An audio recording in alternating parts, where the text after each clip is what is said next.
సంతోషమంతా రెక్కలుగా రివంటూ ఎగిరే పక్షులుగా ఆకాశమంతా ఆటాడుకుంటూ ఉన్నారు సరదాగా.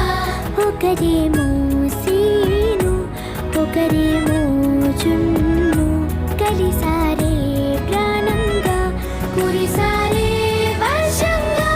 పాటేమో సీను ఆటేమో జున్ను ఒకటై ఎదిగారే మధుర